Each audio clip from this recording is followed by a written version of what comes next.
Et bonjour tout le monde, aujourd'hui on se retrouve pour un nouvel unboxing d'une carte graphique. Donc c'est la Radeon RX 580, c'est Saphir donc qui fait ce modèle là.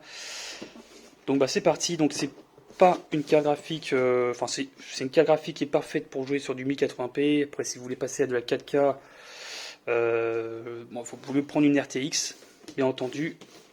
Mais je n'ai pas pris cette carte graphique pour jouer à des jeux sur PC, c'est surtout pour du confort sur certains logiciels qui demandent pas mal de mémoire vidéo et aussi pour la réalité virtuelle.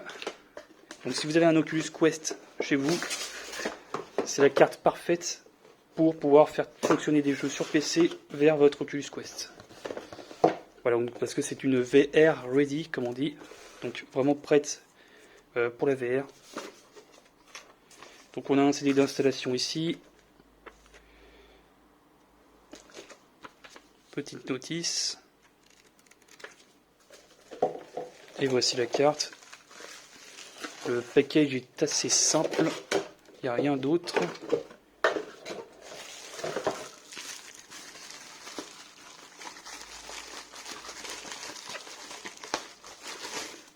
Hop, il n'y a rien d'autre là-dessus. Et voici la carte.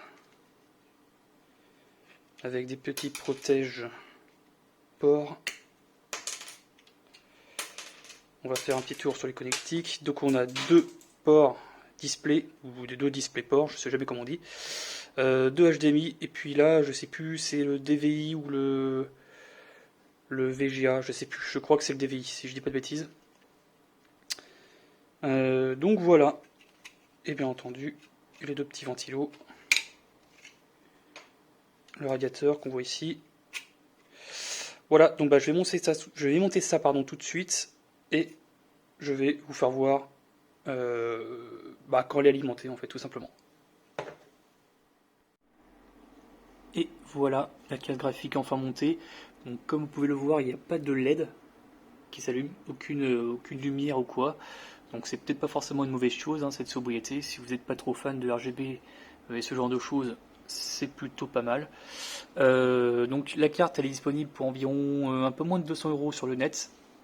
Donc je pense que c'est l'une des meilleures cartes graphiques au niveau rapport qualité-prix. Si vous voulez pas, si vous voulez pas en fait déposer un salaire en fait pour vous payer une carte graphique, je pense forcément au RTX 2080 voire même 3080. C'est des cartes qui sont quand même assez hors de prix. Ça c'est parfait pour jouer sur du 1080p voire même du 1440p si vous jouez un petit peu avec les options graphiques. Ça peut vous servir aussi à faire tourner des jeux en VR sur votre Oculus Quest 2. Moi ça va être mon cas, donc du coup ça coche la case pour moi là-dessus. Et ça vous permet aussi de travailler sur des logiciels qui demandent une petite mémoire vidéo, notamment des retouches photos ou plutôt du montage vidéo en 4K on va dire. Ce genre de choses, cette carte là c'est parfait. Donc un peu moins de 200 balles, donc c'est plutôt une bonne carte. Voilà, moi je vous conseille, en tout cas si vous aimez ce genre de choses. Donc moi je vous remercie d'avoir regardé la vidéo, ça sera probablement ma dernière vidéo de cette année, donc je vous dis bonne fête de fin d'année et à l'année prochaine. Salut!